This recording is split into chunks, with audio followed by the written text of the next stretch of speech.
মহানগৰীৰ কৃত্ৰিমবান ৰোধৰ বাবে চৰকাৰে প্ৰতি বছৰে কোটি কোটি টকা খৰচ কৰি আহিছে আৰু অভিলাষী আঁচনি গ্ৰহণ কৰাৰ পিছতো আঁচনিসমূহৰ সুফল ৰূপায়ণৰ অভাৱ হৈছে। প্ৰতি বছৰে বাৰিষাৰ সময়ত এজাক বৰষুণতে গুৱাহাটীৰ নাগৰিকে জমৰ যাতনা ভুগিব লগা হয়। দিছপুৰ সমষ্টিৰ অন্তৰ্গত হাটগাঁও কোচপাৰা অঞ্চলৰ লাচিত পথৰ দুৰৱস্থা। এই পথটো দেখিলে আপোনাৰ চকু কপালত উঠিব। যোৱা প্ৰায় এবছৰ ধৰি একাঠু পানীৰ মাজেৰে অহা যোৱা কৰিব লগা হয় অঞ্চলটোৰ বাসিন্দাসকলে। কেৱল মূল পথতে নহয়, ঘৰৰ ভিতৰতো একাঠু পানী। প্ৰশ্ন হয়, সঁচাকৈ আমি স্মাৰ্ট মহানগৰীৰ বাসিন্দা নে?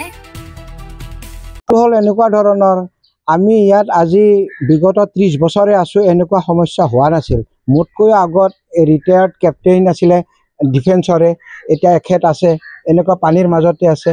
গতিকে আমাৰ কথাটো হ'ল এনেকুৱা ধৰণৰ, এতিয়ালৈকে যোৱা বছৰলৈ আমি এনেকুৱা ধৰণৰ মেজৰ সমস্যা পোৱা নাছিলোঁ। কিন্তু এইবাৰ কি হ'ল, কি অজ্ঞাত কাৰণত আমাৰ ইয়াত তাৰমানে এনেকুৱা কৰি পানী উঠিল। আমি কিছুমান ধৰি লৈছোঁ আৰু ধৰি লৈ আমাৰ বিভাগীয় কৰ্তৃপক্ষ অৰ্থাৎ আমাৰ কাউন্সিলাৰ গৌৰী বৰা বাইদেউক কথাবিলাক আমি বিতংভাৱে পানী হোৱাৰ আগৰ পৰা জনাই আছোঁ যে আমাৰ বাৰিষা হ'লে অৱস্থাটো খুব বেয়া হ'ব।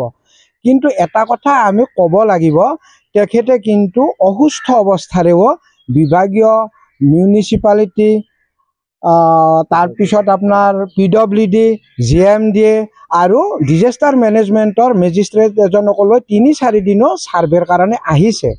আৰু আমি শেহতীয়াভাৱে গম পাইছোঁ যে তেওঁলোকে যিখিনি ক'ব লগা কথা বা কৰিব লগা কাম চাৰ্কুল অফিচৰ থ্ৰুৰে ডিচিৰ টেবুললৈ যোৱালৈকে মোটামুটি কৰা বুলি কৈছে। আৰু আমি এতিয়া এইটোৱে আশা ৰাখিছোঁ, বেলেগ আমি কাকো ব্লেমো কৰিব নাযাওঁ, একো নাও। আমাৰ কথা হ'ল, আমি যিহেতু গুৱাহাটী মহানগৰীৰ মাজত GMC টেক্স ভৰি থকা, ময়ো ছিনিয়ৰ চিটিজেন, এখেতো ছিনিয়ৰ চিটিজেন। আমাৰে নাতি ল'ৰা এটা আজি 15 দিন স্কুলত যাব পৰা নাই, এইখিনি মই কান্ধত উঠাই নিওঁ, তাৰপিছত স্কুটাৰেৰে নিওঁ। এতিয়া কথা হ'ল কি, বিভাগীয় কৰ্তৃপক্ষক আপোনালোকৰ তৰফৰ পৰাও অকণমান এটা ক'ব লাগে যে এনেকুৱা এনেকুৱা আছে, গতিকে শীঘ্ৰেই যদি এটা সুব্যৱস্থা হয় তেখেতসকলৰ ভাল হয়। আমি কিন্তু কথা এইটোও জনাই থওঁ যে আমি এখেতসকলে যিটো আশ্বাস দিছে, আশ্বাস মৰ্মে আমি এতিয়ালৈকে কোনো ধৰণৰ অভদ্ৰ বা এনেকুৱা ধৰণৰ আচৰণ কৰাৰ প্ৰশ্নই নাহে।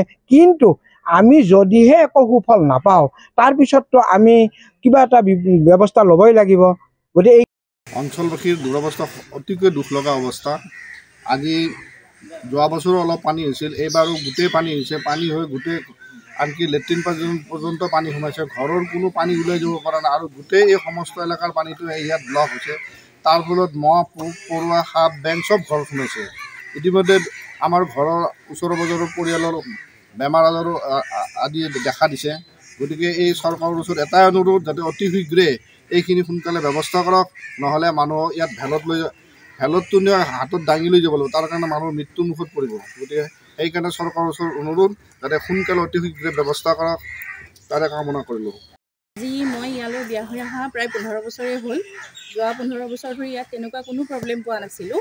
কিন্তু আমি যোৱা বছৰৰ পৰা অলপ এনেকুৱা পানীৰ সমস্যা পাইছোঁ। যোৱা বছৰ অলপেই হৈছিল, কিন্তু এই বছৰ আমি যোৱা 15 দিন ধৰি সম্পূৰ্ণ বহুত কষ্ট পাইছোঁ। আৰু আমাৰ এতিয়া অকল ল'ৰা ছোৱালী অনা নিয়া কৰাৰ লগতেও নহয়, আমাৰ সম্পূৰ্ণ লেট্ৰিন বাথৰুমতো সম্পূৰ্ণৰূপে পানী সোমাইছে।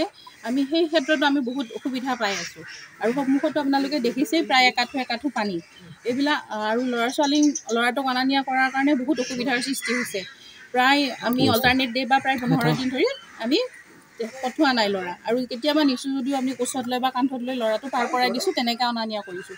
বা আমাৰ বজাৰলৈ যোৱা বা দোকান পোহাৰৰ বস্তু অনা নিয়াৰ ক্ষেত্ৰতো আমি বহুত অসুবিধা পাই আছোঁ।